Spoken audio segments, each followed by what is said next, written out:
ভাই রে, আপনার কাছে মাপ চাই। কথা বুঝছেন? এত পরিমাণ ইনবক্সে মেসেজ মেসেজ, ভিসা কইলা গেছে, ভিসা কইলা গেছে। আর বাংলাদেশের কিছু দালালও আছে। আমার এই ভিডিওটা দেখার পরে অনেক কথা কইবেন আপনারা, তারপর আমি কই। হুম। আপনারা যে পাসপোর্ট জমা নেন মানুষের কাছ থেকে, যে মালয়েশিয়ায় নিয়ে আসবেন, মালয়েশিয়া সরকার কি আপনার অফিসিয়ালি ভাবে ঘোষণা দিয়ে দিছে যে মালয়েশিয়ার ভিসা খুলা ফলাইছে ভাই? আর আপনারাও পাগল হয়ে গেছেন গা। মালয়েশিয়ার ভিসা খুলছে, মালয়েশিয়া যেতে হবে। আহো বাতি যাও, আহো মালয়েশিয়া আহো।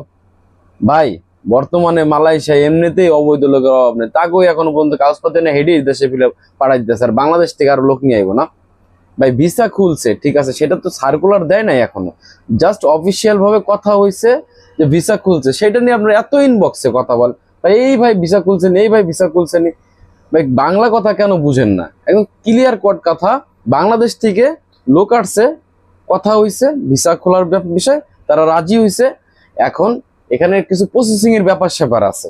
যেমন ধরেন আপনার এখন ওরা অফিসিয়াল ভাবে যখন সার্কুলার দিবে তখন আপনি বলতে পারবেন যে হ্যাঁ বাংলাদেশে ভিসা খুলছে, বাংলাদেশ থেকে লোক আসতে পারবে মালয়েশিয়াতে।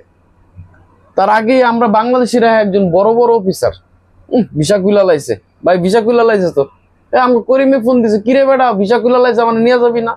ভাই ভিসা খুললে এমনি বুঝতে পারবেন। এখনো তাদের আগের বার ভিসা খুলছে, কিছু প্রসেসিং যেমন ধরেন আপনার ওরা সফটওয়্যারের মাধ্যমে, মনে করেন যা একটা সফটওয়্যার খুলে তার মাধ্যমে লোক নিয়ে আসে।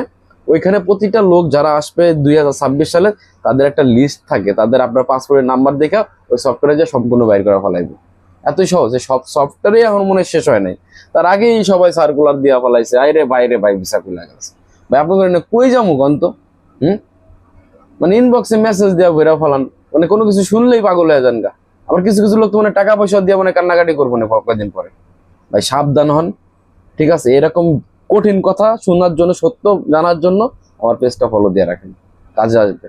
মালয়েশিয়ার তথ্য খবর জানার জন্য ফলো দিয়ে রাখেন। আমি যতটুকু পারি জানাবো, ইনশাল্লাহ আপনার উপকার হবে।